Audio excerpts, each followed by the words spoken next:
नमस्कार। आचार्य सलील चैनल में आप लोग का स्वागत है। यूक्रेन और रशिया का जो युद्ध है वो आखिरी स्टेज में चल रहा है और रशिया जो चाहता था वो उसने कर दिखाया। सवाल ये उठता है कि गलती किसकी थी। ये बहुत बड़ा सवाल है, ख़ासतौर से जैसा कि मैंने अक्सर बोला है कि अगले 10 साल बहुत ख़राब है पूरे विश्व के लिए। तो उस दृष्टिकोण से देखा जाए तो क्या हम इससे बच सकते थे, क्योंकि यूक्रेन तबाह हो चुका है, पूरे शहर खंडहर में बदल चुके हैं। अक्सर हम लोगों ने बचपन में कहानियाँ पढ़ी हैं, कहानियाँ सुनी हैं मूर्ख राजा की, कि जो मूर्ख राजा होता है वो कैसे प्रजा को मुसीबत में फंसाता है। और वही स्थिति जो थी वो यूक्रेन में देखने को मिली। और यूक्रेन के जो प्रधानमंत्री हैं, राष्ट्रपति हैं, जो भी आप कहिए, वो कहीं ना कहीं चूक कर गए और ये चूक उनको बहुत भारी पड़ गई। आपको याद दिलाना चाहूँगा कि यूएसएसआर एक ज़माने में बहुत ही ताकतवर देश था और उसकी ताकत को ख़त्म किया था अमेरिका ने।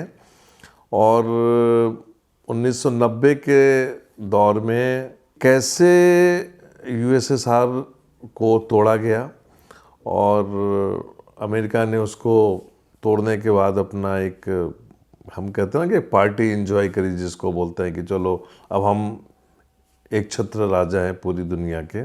उस दौर में जो 14-15 टुकड़े हुए यूएसएसआर के, उसके बाद एक रसिया एक अलग राष्ट्र बना, साथ में 14-15 कंट्री बनी। वो जो समय था, उस समय पे एक प्रतिज्ञा ली गई, मैं समझता हूँ कि भाई इसको हम आगे चल के इसको हम वापस अपनी ज़मीन को कैप्चर करेंगे। और उसके लिए 30 साल का समय लगा, 30-31 साल का समय लगा। और हालांकि वो 14-15 राष्ट्र थे वो अलग बन चुके थे और रसिया जो था उसने अपने आप को थोड़ा स्ट्रॉन्ग किया और चाइना का सपोर्ट लिया। और अक्सर लोग मुझसे पूछते हैं कि भारत की क्या स्थिति है, तो हमारी स्थिति जो ये है कि ना हम इधर के ना उधर के, हमें रसिया के साथ जाना पड़ेगा क्योंकि वो हमारा पुराना दोस्त है। और आज से नहीं, 1947 के बाद से भारत और रसिया की दोस्ती जग जाहिर है। और अमेरिका कभी भी हम पे ज़्यादा विश्वास भी नहीं करता, ये भी एक हकीकत है। जबकि अमेरिका में मैक्सिमम भारतीय वहाँ पे काम कर रहे हैं, जो कि मैंने पिछले वीडियो में काफ़ी डिटेल में बताया था। सवाल उठता है कि वो मूर्ख राजा कौन। तो मैं समझता हूँ कि यूक्रेन में जो वर्तमान समय में वहाँ के जो राष्ट्रपति हैं, मैं उनको समझता हूँ कि उन्होंने बहुत बड़ी मूर्खता करी। रसिया ने इनको बोला, यूक्रेन को, कि आप नाटो के मेंबर मत बनो। और यहाँ पे अमेरिका और यूरोप ने उनको बोला कि भाई आपको हम सपोर्ट करेंगे, आप रसिया से भिड़ जाओ, चिंता मत करो, हम आपके साथ हैं। यूट्यूब में काफ़ी इन्फॉर्मेशन है, गूगल में काफ़ी इन्फॉर्मेशन है कि कैसे यूक्रेन बेवकूफ़ बना। और फिर मैं यहाँ पे करता हूँ मूर्ख राजा, जिसको हम बोलते हैं, कि उनकी बेवकूफ़ी के कारण वहाँ की जनता की क्या दुर्गति हुई। सवाल उठता है कि आगे क्या होगा, क्योंकि जाहिर है काफ़ी कंट्रियाँ जो होंगी वो रसिया पे इकोनॉमिकल बैन करेंगी। जो भी इंटरनेशनल पॉलिटिक्स में होता है वो सब तो चलता रहेगा हिसाब किताब।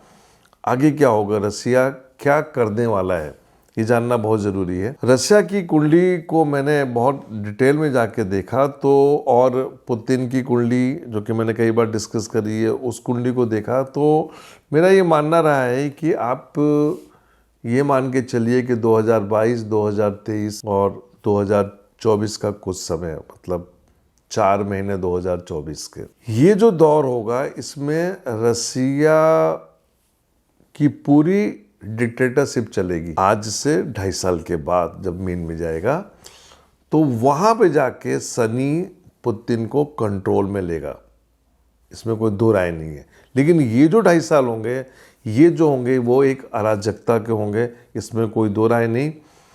और मैं समझता हूँ कि यूक्रेन में जो कुछ हुआ, इसको देखते हुए बाकी जो देश हैं वो कहीं ना कहीं रसिया को, या ये कहें कि रसिया की बात को मानेंगे और अमेरिका और यूरोप के चाल में नहीं फंसेंगे। ये मेरा एक एस्ट्रोलॉजिकल कैलकुलेशन रहा है। और मैं यदि यूक्रेन की कुंडली देखूं, यूक्रेन बना था 24 अगस्त 1991 में, और यहाँ पे मैं देखूं तो आप ये मान के चलिए कि जो अभी जो शनि का गोचर है, खासतौर से अप्रैल 2022 तक का जो गोचर है, उसमें आप ये मान के चलिए कि ये बहुत अच्छा गोचर नहीं है। तो यूक्रेन के लिए आगे आने वाले 2 महीने बड़े कष्टदायक रहेंगे, इसमें कोई दो राय नहीं। और गोचर चेंज हो रहा है, राहु का गोचर चेंज हो रहा है, शनि का गोचर चेंज हो रहा है। तो आप ये मान के चलिए कि यूक्रेन को मई के महीने से, मई 2023 से थोड़ा सा रिलीफ मिलेगा, बहुत ज़्यादा नहीं। और मैं समझता हूँ, जैसे मैंने पहले ही बोला, कि कहीं ना कहीं जाके यूक्रेन को रसिया के साथ समझौता करना पड़ेगा, कहीं ना कहीं एक युद्ध विराम आएगा। सवाल ये उठता है कि वर्तमान समय में जो आपके जेलेंस्की जो हैं, उनकी क्या स्थिति रहेगी। तो मैं समझता हूँ कि इनकी कुंडली में भी जब शनि का ट्रांजिट कुंभ में जाएगा, तो मैं समझता हूँ कि वहाँ की जो जनता है, इनकी बेवकूफ़ी की सज़ा इनको देगी, क्योंकि यूक्रेन लगभग ख़त्म हो चुका है और एक असंतोष जिसको हम बोलते हैं वो रहेगा। अक्सर मैं कहता हूँ कि भाई, जब सामने वाला बहुत ताकतवर है तो उसको राजनीतिक तरीके से टैकल करो उसको। वॉर हर समस्या का समाधान नहीं है। इनकी कुंडली में यदि मैं ध्यान से देखूं तो गुरु वक्री है, मंगल वक्री है, शनि वक्री है। गुरु का वक्री होना ये बताता है इस कुंडली में 11वां घर डिस्टर्ब हो गया, और 11वां घर के साथ में 8वां घर डिस्टर्ब हो गया। 8वां घर जो होता है कहीं ना कहीं आपकी डिप्लोमेसी को भी रिप्रेजेंट करता है। तो गुरु वहाँ पे वक्री है। मंगल को हम वक्री देखें तो मंगल 7वें और 12वें घर का स्वामी होकर वक्री हो गया। तो मतलब अपने पार्टनर को लेके इनको केयरफुल रहना चाहिए था। और हम शनि को देखें तो शनि यहाँ पे 9वें और 10वें घर का स्वामी होके वक्री हो गया।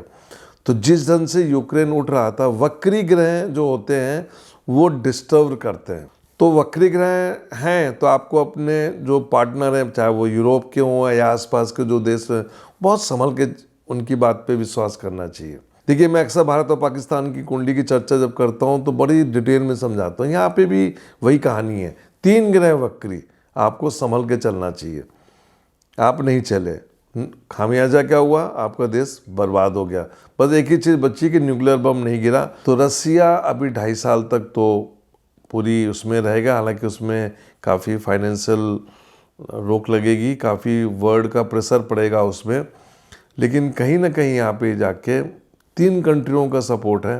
मैंने अक्सर बोल दिया कि रसिया को जो सपोर्ट है चाइना और भारत का, हम तो सपोर्ट करेंगे क्योंकि वो हमारा मित्र है, लेकिन वर्ल्ड में और भी छोटे छोटे कंट्रियों को रसिया को सपोर्ट है। वर्ल्ड वॉर 3 की जो मैं आपसे बात कर रहा हूँ, ये वर्ल्ड वॉर 3 का फाउंडेशन स्टोन था जो यूक्रेन में डाला गया।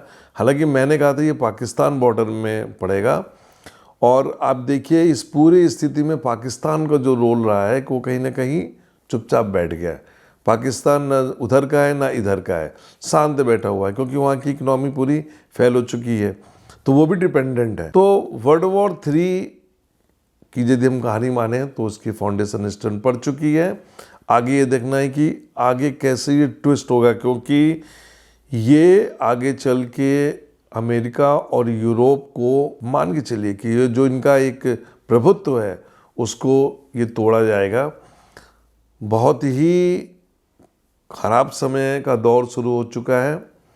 ये दौर 2022, 2023, 24 पीक पे रहेंगे। मैं अपने सभी फॉलोअर्स को चाहूँगा और मैं अपनी तरफ से निवेदन करूँगा कि वो अपना ध्यान रखें, ख़ासतौर से जो यूरोप में हैं और जो बाहर के देशों में रह रहे हैं, क्योंकि आप वहाँ पे रह के यहाँ को दोष नहीं दे सकते। क्योंकि आप जब विदेश गए हैं तो आप अपनी इच्छा से गए हैं, तो आप अपना वहाँ ध्यान रखिए।